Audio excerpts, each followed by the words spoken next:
Hello my friends, I'm Larsen and I'm the IRC Tire Guy. Today we are continuing our viewer submissions onto episode 4.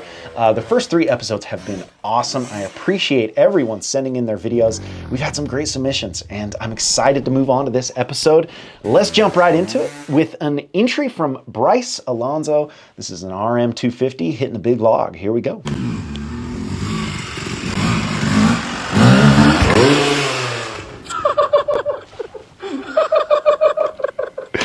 The buddy laughing, that's how you know you're a good friend, is if you're laughing at your buddy getting kicked over the bars. That's a killer entry. Super awesome. Let's talk about it. Let's break it down. Starting off, we're coming in pretty hot.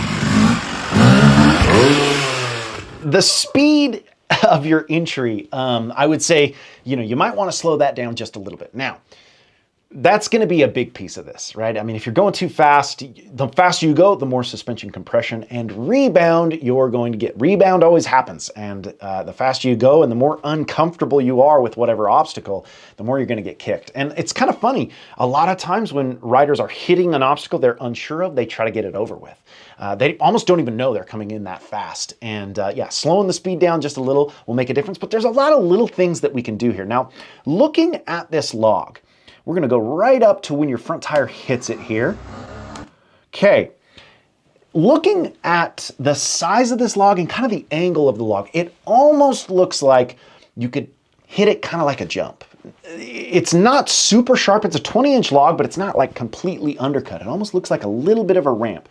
So if you are going to hit it at that speed, you have to hit your front tire even lower than you did. And you actually placed it in a good spot if you were going just a little bit slower. You hit it about 3/4 of the way at the obstacle, and you did get quite a bit of suspension, front suspension compression and hindrance in motion of that machine to allow you to get forward, to be able to counteract those outside forces. But the speed that you're going, I mean, you've really got to make those moves really fast. Now, that being said, I'm noticing here, when you get your front tire into the air, you're kind of throttling to get the front tire out. Now, we've spoke about this countless times on the channel, learning how to turn the throttle off, then release the clutch, almost creating a load of power within that engine and then reducing and releasing the throttle. The reason you want to reduce, then release the clutch is it's actually slowing you down on entry.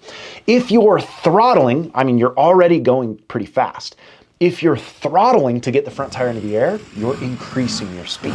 If you're turning the throttle off, then releasing the clutch and creating that load within your engine and then transferring that load to the rear tire to get the front tire into the air, you're actually slowing down into the obstacle. So notice you're throttling into it. You come in pretty fast, and that's all throttle into it. When you increase your throttle, you increase your speed.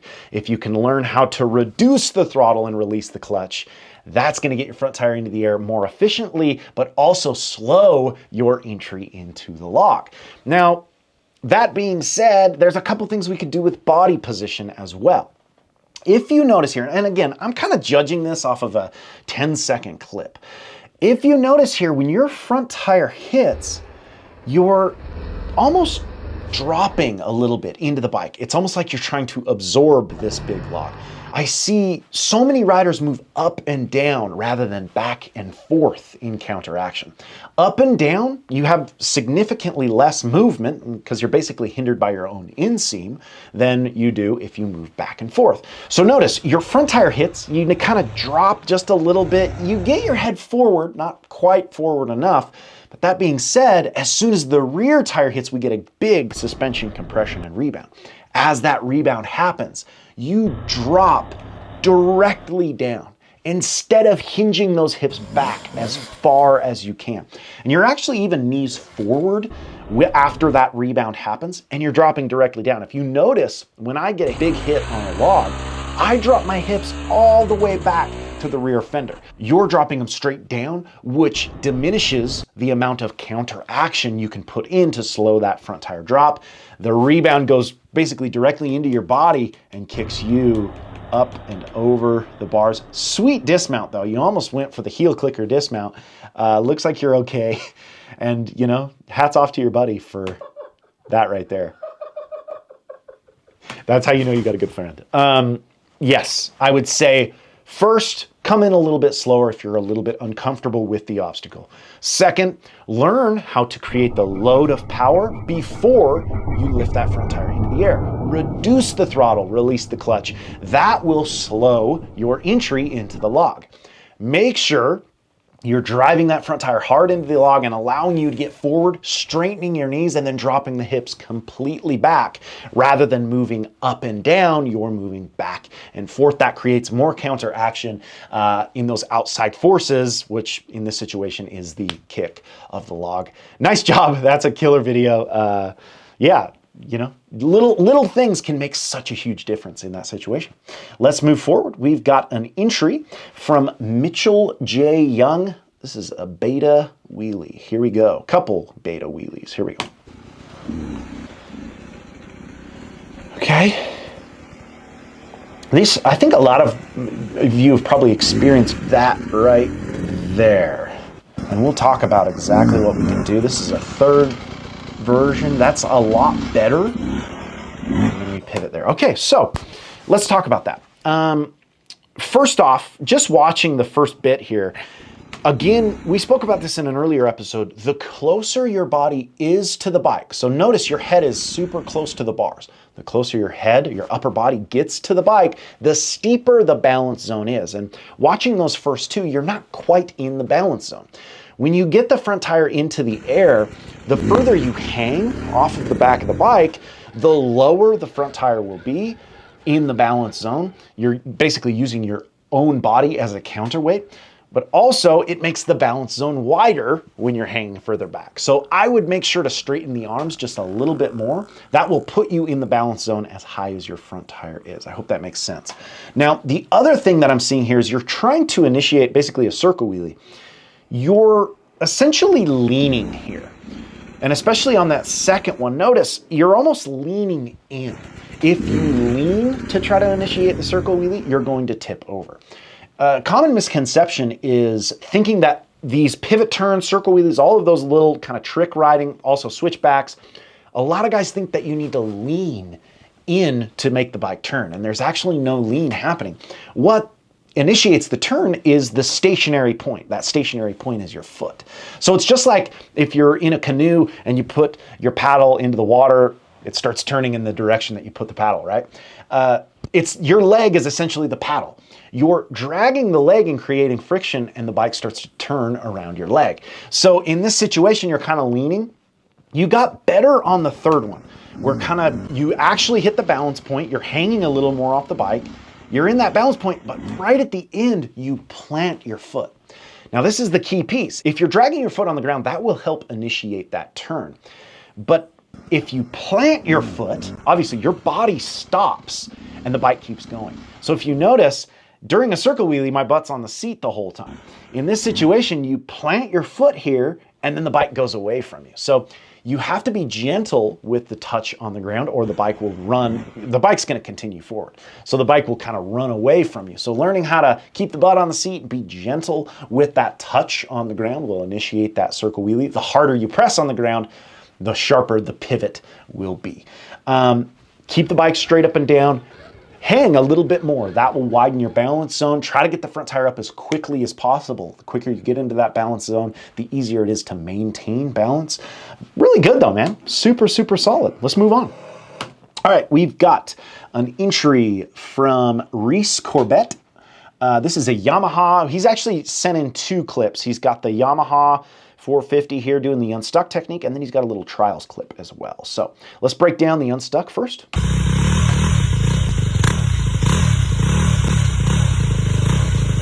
Okay, we're set up here. We got a nice size log. Before he even goes, I pause it just before he's about to give it the throttle and send it over this. I would start further hips back. If the further you start back, the further you can drive forward, the more input you can put into the machine. Here we go. Yeah.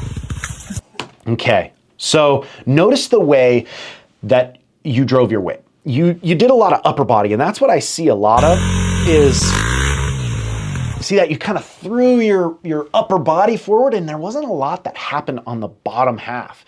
The key piece to the unstuck technique is jumping off of the ground with aggression, getting in front of the machine, trying to get your weight as far forward as possible so you have the ability to let the bike come out from under you. Something I always say in this technique is get your body to where the bike is going to be.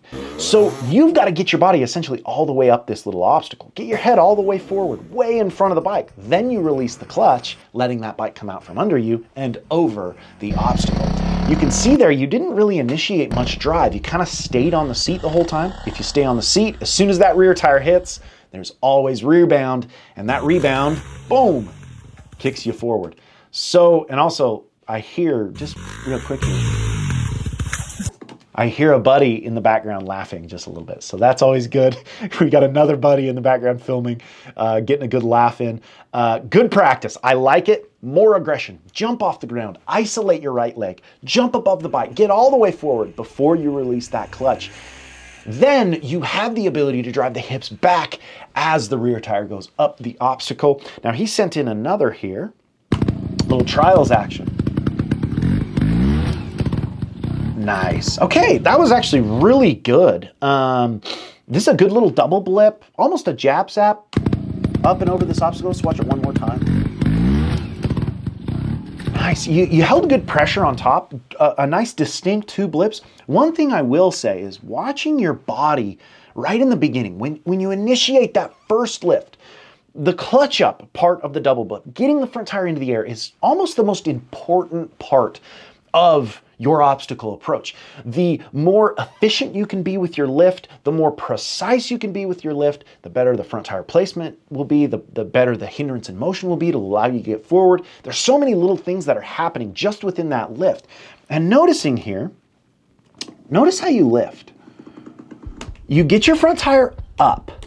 I like it. The knees come back, the hips are back, and then you almost, right when the front tire is 5 inches off the ground, you bring your knees forward before it's even hit the obstacle. The front tire hasn't hit the obstacle, you've brought your knees forward early. Then you bring your knees back again, then the front tire hits the obstacle and you drive your weight forward, and then you hold pressure. It's good, but this is one of those things where I almost say, try to cut the fat out of that movement. You're getting your front tire into the air and you're driving your knees forward before the front tire hits the obstacle, then you're bringing them back, then the front tire hits and then you bring them forward again. Now, there might have been a little bit of a balance adjustment there, but still, I would try to focus on driving the knees back, maintaining that knee back position until the front tire hits the obstacle. Then we drive those knees forward, get the body forward, the weight forward in front of the machine, releasing the clutch and getting the drive up and over the obstacle. I love on top how you almost straightened your knees, holding that pressure. That's a good thing for everyone to practice watching this video as you go over the top of the obstacle. Learn how to almost lock the knees out. That puts more pressure into the rear tire, holding that front tire nice and high up and over the obstacle. Really good, man. Trials is such a great cross trainer. Great. Both entries, awesome. Work on those little things. That will make a big difference. Let's move on. We've got an entry from Yanis Buftas, KTM small. Okay, yep, he's on a KTM. This is a couple small obstacles. I hope I said your name right, brother. Here we go.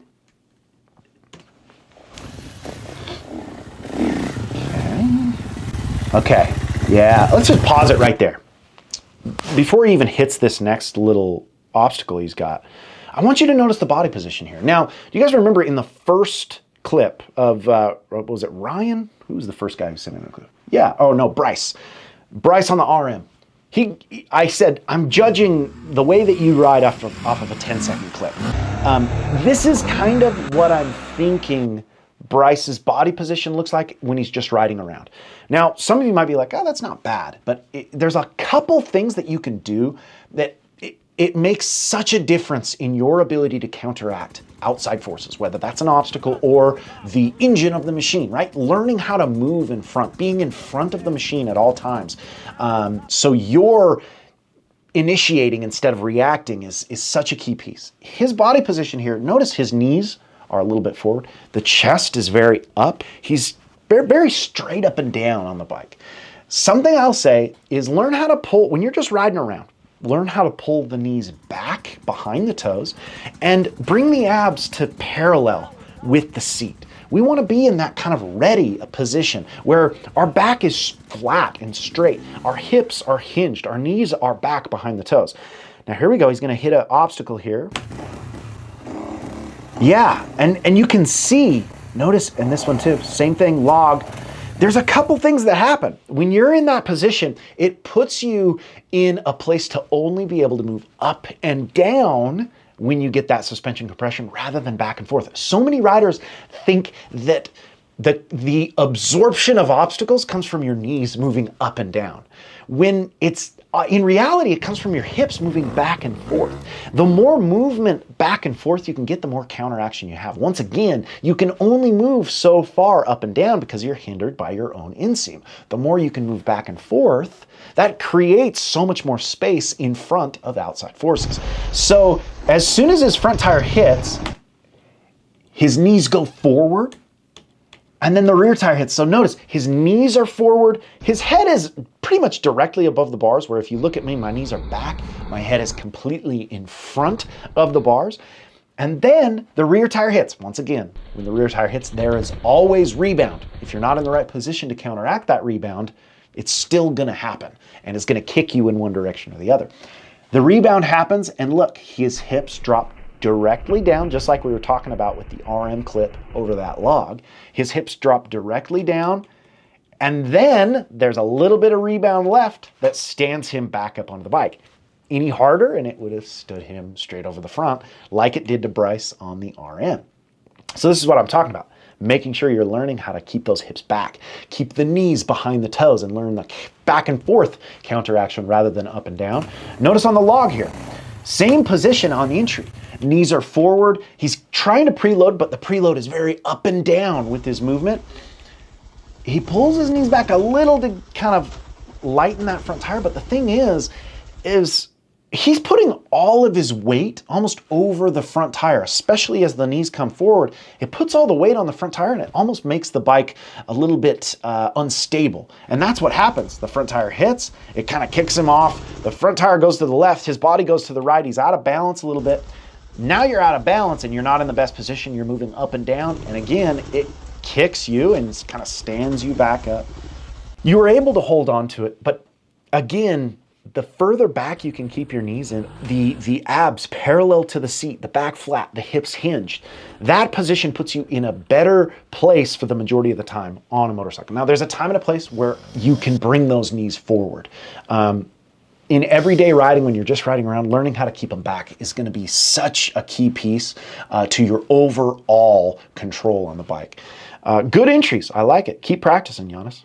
Here we go. We've got a hill climb.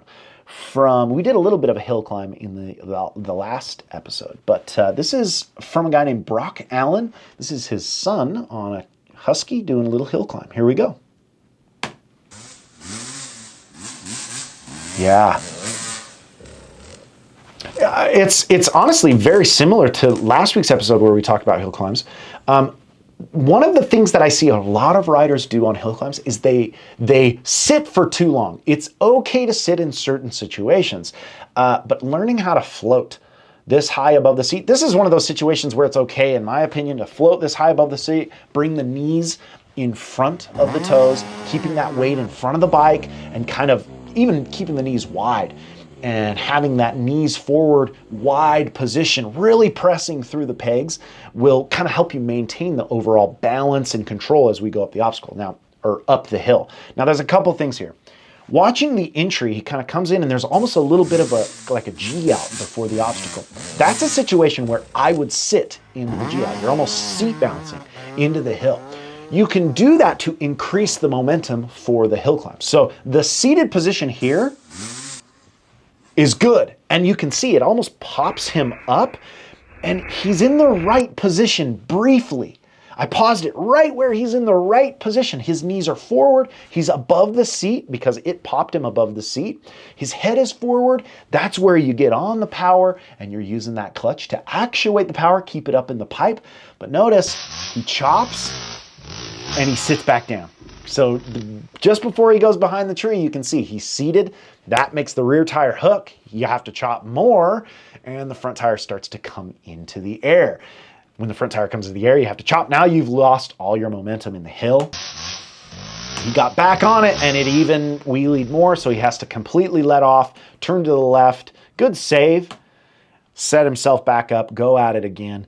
Like I said, I think it's fine to sit into the G-outs to kind of seat bounce, increase your momentum, to have more speed for the hill climb. Hill climbs, they're about speed. They're also about learning that proper body position and learning how to actuate the power with the clutch. So I would sit into it, get that G out, increase that momentum.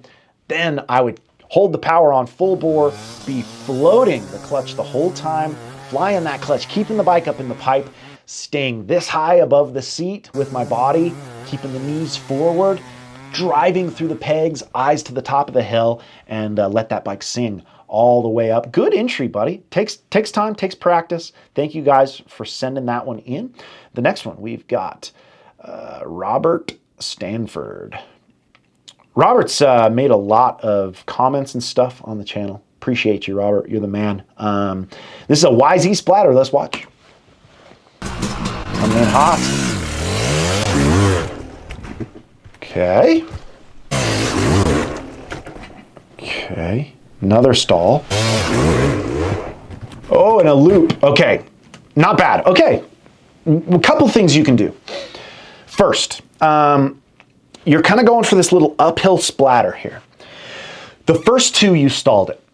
Something that you do on a splatter is as soon as the rear tire drives into the obstacle that you are splattering, the actual splat of the rear tire into the obstacle, as soon as the rear tire splats into the obstacle, pulling the clutch in slightly will keep the bike from stalling. And that's what it seems like you're doing, is you're kind of releasing the clutch off the face of the kicker and getting the pop, but then you're just kind of leaving it out and hoping it keeps going. Again, this is a YZ250. So, and I don't know, maybe you have a flywheel on it. That will help, a heavier flywheel, kind of keep that bike, keep the rotation of the engine moving. But there still is a required just little feather of the clutch to keep the bike running as that rear tire. I mean, you got to think there's a lot of pressure going into that rear tire that's going to stall the bike. So feather your clutch as soon as the rear tire hits. Now, the other thing I'm going to say is the way that you're loading to get the pop, I would say load the engine just a little bit more. The way that you do that, you know, I keep talking, everything is super related, I think, on a motorcycle. There's all these little techniques that kind of create the ability, that foundation of fundamental techniques that create the ability to do the splatters and the double blips and the jab saps and all the cool things that riders want to learn. One key piece is learning how to load the engine. So as you come into the face of the obstacle, the clutch comes in, the throttle comes on. We're loading, we have that potential energy within the engine. Then as the front tire drives into the kicker, you're reducing and releasing almost simultaneous, almost, on a splatter, you'll almost release the clutch early, then reduce, but you're still reducing the throttle. The load of engine, getting the bike up into the pipe to get the propulsion off the kicker is so key. And there's a couple things that you can do to assist you with that. Now, let's watch the third clip and then we'll talk about that. It's almost like you loaded early and you released the clutch. It was like, and then as soon as you release the clutch, it hooks, right? So you almost release the clutch early. You can hear the bike drop down into the power. It gets the kind of propulsion off the obstacle and then you almost loop it out, right? So listen one more time. So it's like, you want that right off the face of the obstacle. That yacht off the face of the kicker. A great thing for you to practice is learning how to find precision first with the rear tire. This is learning how to kind of place that rear tire on the landing of a splatter. Something you can use is like a log double. jump from one log and land the rear tire on the next. That's a really good practice for not only the little touch of clutch to prevent the bike from stalling when the rear tire hits the landing, but also this is a great practice for that timing within the loaded engine. The yacht that we're trying to get that propulsion off of the kicker. So those two things, you sit and practice that a bunch, you'll come back to this and you'll be able to do it every single time. Your propulsion is a key piece. That snap into the air is such a key piece in a splatter. And it's the timing with throttle and clutch that creates that propulsion into the air. And finding that timing is a tough thing to do. There's a lot of things you can practice. I did a video where it's basically 10 pieces to your splatter. Make sure to check that one out right here. Practice all of those little things, come back to it. I guarantee you'll nail it. Good job, Robert. I appreciate your support of the channel, brother. Last one. Ollie Hall, I believe. This is his son doing a little pallet action on a KX. Here we go. Nice. Okay. Honestly, here, one more time. That's really good. I love that, man. Really good. It's amazing how quick kids get into the right position on the bike. If you watch, it's almost like he brings his knees forward to load, and then he snaps those knees and hips back to get the front tire to float into the air. And then as soon as he gets the knees back, he's bringing the head forward, getting in front of the machine to then allow the hips to drop back. Really, really solid on both of those. Knees forward, knees back, head forward in front of the machine, nice straight knee position, and then hips back to counteract the dropping front tire. That's so perfect. Really, really good. Now, what I would practice on top of that is, instead of using the wood or the pallet to get the front tire into the air, learn how to load the engine and use the clutch and throttle to get the front tire into the air. You're going to use that same body position, forward to get that suspension compression, knees back to get the front tire into the air, and time the throttle on, knees forward, clutch in, throttle off, knees back, clutch out, to assist with your front tire up. I mean, that's essentially a clutch up. You're using a little kicker to get the front tire into the air. Now we just learn how to do it without the kicker. That's a great way to practice. Really, really solid. Your body position looks great. Now let's transfer it into, because you know, the kicker's not always going to be there. Learning how to just be comfortable getting that front tire into the air every single time with consistency is the first step to bigger and bigger obstacles. Really solid. I love seeing it. Thank you guys for your entries. This is a fun episode, man. I'm stoked. We saw some really cool things today. I think these things resonate with you guys because, you know, these are the common mistakes that I see in clinics all the time, and we're breaking them down live. This is so much fun. Thank you guys for your entries. We've got more of these coming, 2 more episodes at least. Thank you guys so much for the support of the channel. Man, we are well on our way to 100K. It's incredible, the growth of this channel and the community that we've created. I really, really appreciate it. Super fun. I'm still healing, but I'm feeling really, really good. We're going to be back on the bike in no time. Thank you guys so much for the support of the channel. Make sure to like, comment, subscribe. Follow us on Instagram at IRC Moto, my personal Instagram page at Larsen511. And until next time, keep trucking.